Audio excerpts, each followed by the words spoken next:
And thank you to Safe Ireland for organising this really quite extraordinary event, this World Summit, where so many women are speaking about all of the things that are really so deeply important to us. I can't get this to work. Somebody signal if I'm running out. Sharon, where is your little thing here? Because I just go over time. You may have noticed, some of you. Where is it?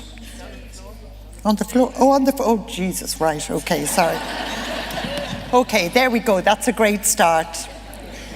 I'm really delighted to be here. It has, as Sarah was saying, thanks so much, Sarah, for that lovely introduction. Truly an extraordinary year. It's been challenging, distressing, empowering, invigorating, with extraordinary women, courageous, forthright, honest, determined, speaking truth to power. It's been a pivotal year for women in Ireland, a year when, as Justine McCarthy, a wonderful journalist, put it in her column on Sunday, Ireland escaped, she said, from the old dictatorship of judgmentalism to enjoy a golden moment, which she urges us very wisely not to squander. Being 72 gives you a long view, and my life as an activist spans the decades of emerging human and civil rights and of the great radical social movements of the 20th and the 21st century, the labour movement, civil rights, anti-racism, anti-colonial and anti-imperialist struggles, anti-globalisation, and of the peace and anti-war, environmental and ecological, LGBT movement, and of course, feminism and the women's liberation movement. And I keep hold of that word, liberation, our truly revolutionary struggle for freedom and independence, our struggle for every woman's rightful, safe, and equal place in the world. And through that pure, weird, random fluke of birth, I was born into privilege as a middle-class, white European. But I was also a young woman when the second wave of feminism, the women's liberation movement, was emerging, peeling back the layers of patriarchy that stifled and enclosed us, that kept us literally inside, indoors, without public voice or power. I remember my mother telling me about a time when pregnant women here went out only when strictly necessary. And I remember myself, for my generation of women, when we were pregnant, we were supposed to wear heavy disguise. Some of you, at least, will remember the appalling, ghastly, voluminous smocks we had to wear. Why? To hide and disguise our pregnancies, because somehow our bodies, it was not all right for women's bodies and for our reproduction, for our very selves to be exposed to public view. I grew up through those dark years of times of secrecy, of shame, of stigma, and of profound silence. Those terrible times when women and children were subjected to unspeakable and unpardonable cruelty and abuse. And the people who committed those crimes should not be pardoned. They should be punished.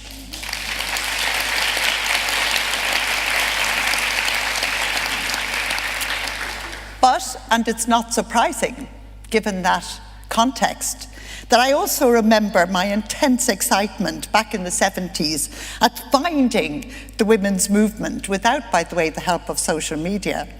I couldn't believe my luck and discovering that women were rebelling and resisting and protesting, that there was a movement out there and here at home where women were standing up for ourselves, where we didn't have to take it lying down. I was absolutely fired up. Feminism is the radical notion that women are people. The hand that rocks the cradle can also rock the boat. Women, take back the night. We are everywhere. Riots, not diets. Don't call me girl.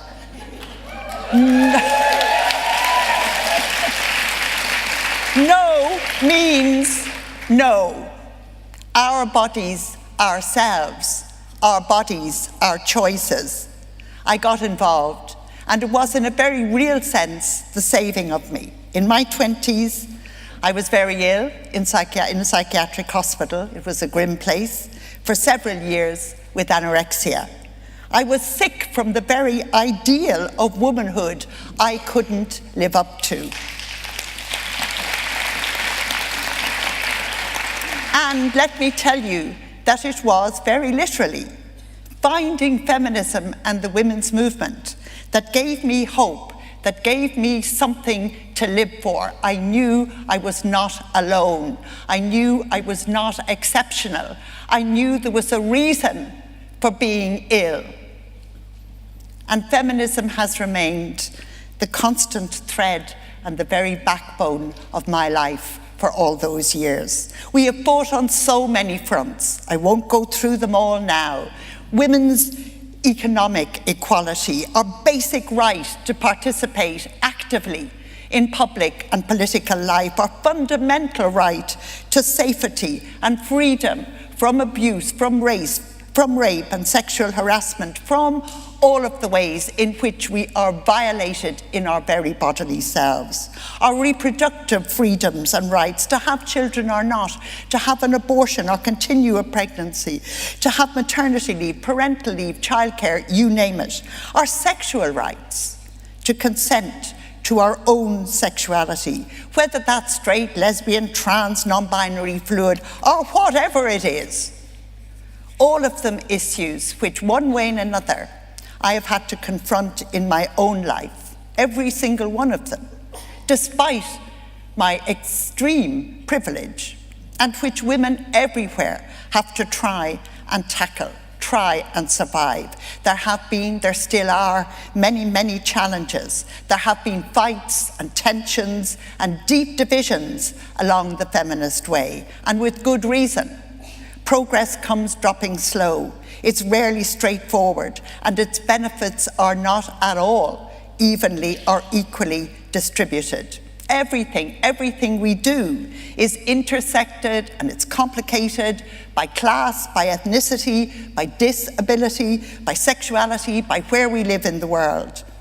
And there are still many voices, many lives, many experiences and testimonies that we haven't heard and don't hear.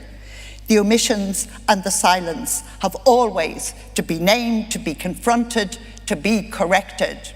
The silences of older women, of women with disabilities, of immigrant women here in Ireland, of women in the asylum and refugee systems, in direct provision. In so many cases, there are still so many silences. But feminism has made a difference. We have fought the long fight, and we're still here doing it. And thinking back to my own mother and my grandmother before her, and forward now to my daughter and my granddaughter, I am so aware of the changes over the generations.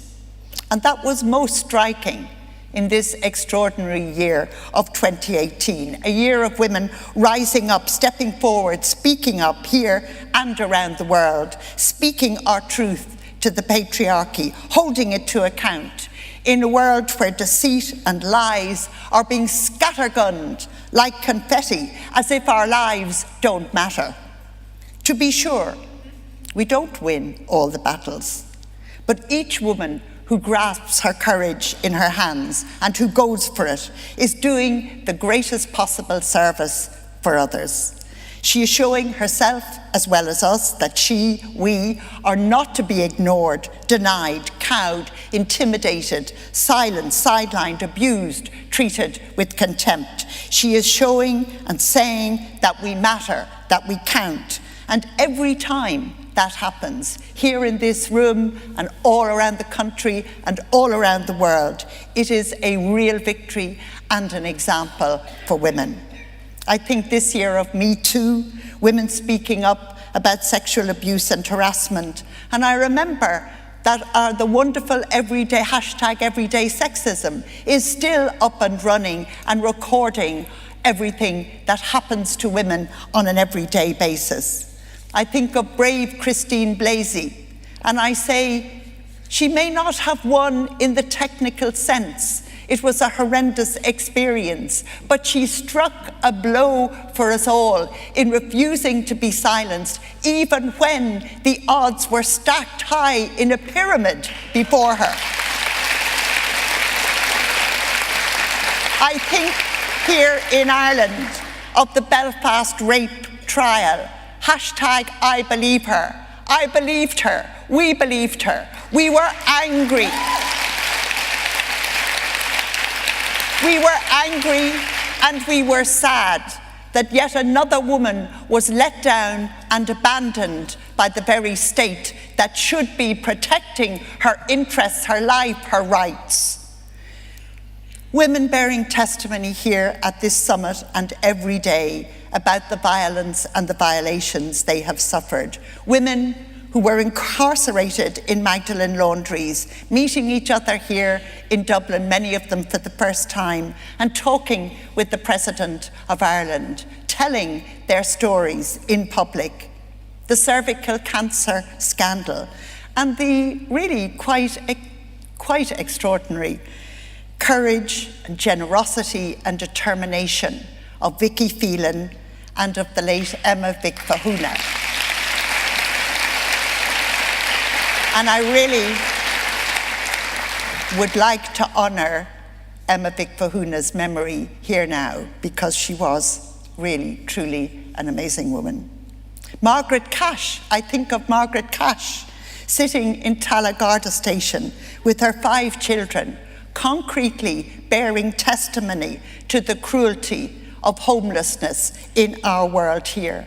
Our teenager, Amanda, so dignified and moving, talking on Morning Ireland about herself and her family being in emergency hotel accommodation for several years. How long does an emergency have to last? An emergency in my vocabulary is urgent, requires urgent action now, not several years. Women and their families should not be subjected to homelessness in a country which is among the 12 wealthiest in the entire world. And of course, repeal the 8th Amendment. Women and couples breaking the deepest silence and stigma to speak about their abortions, to speak about their pain, to say this is the reality of women's reproductive lives. We will not let you pretend that abortion doesn't exist, doesn't happen. We will not let you tell us what we can and cannot do with our own bodies. We will not let you tell us these things. We are telling truth, and we will not stop until we have the right to make our own decisions and our own choices for ourselves and our families. How incredibly difficult that was, how immensely brave those women were, and how multitudinous they became. The stories cascaded. This was pent-up pain and silence that had to be released. And I think that those moving stories moved Ireland. And that was why we voted in such a landslide majority to repeal the 8th Amendment. I have to tell you that the day we repealed the 8th was truly one of the proudest days of my life. Proud. I was so proud of every woman who told her story, despite the pain and the difficulty. Proud of every woman and every man who got out there and campaigned. And there were times when it wasn't cool to do so, and when it wasn't easy, and when there was criticism, disapproval, trolling, all sorts. I am proud of us all, and most of all, you know, I am proud of the people of Ireland, that we faced the truth and we said, yes, it's time to move on. And we got there by coming together, by working together with passion and determination. Why? Because it matters so much to women. It matters so much to us to have that basic freedom over our lives. I do think we have moved Ireland to a different place. Not so long ago, it could only be a question you'd be asked in Ireland. Somebody asked me, "Are you really a practicing feminist?" There's kinds of shades of practicing Catholic in there somehow. Yes, I am, actually. Still practicing. In the very real double sense of that term. Still learning who it is for, what it is for, why it is still necessary. Still fighting for a different world, a better, kinder, fairer, and more just world. I fought first for myself, for my generation, and for myself, quite honestly. Then I fought for my daughter, and now for my granddaughter. But you know, her world is one that I can barely even begin to imagine, which is why all of you, much younger and fresher than I, the new generations, that's why you're so important. You have new experiences and new ways of doing and being and of tackling problems, the old problems that we still have with us, and the myriad new problems that are before us even now as I speak. You have new ways of doing politics and working for change. I think you will need all your wits about you. I think you will need as much stamina, creativity, and energy as you can muster. And I would say always, always work in solidarity with others. I think you're wonderful. Good Irion Boher. Keep fighting!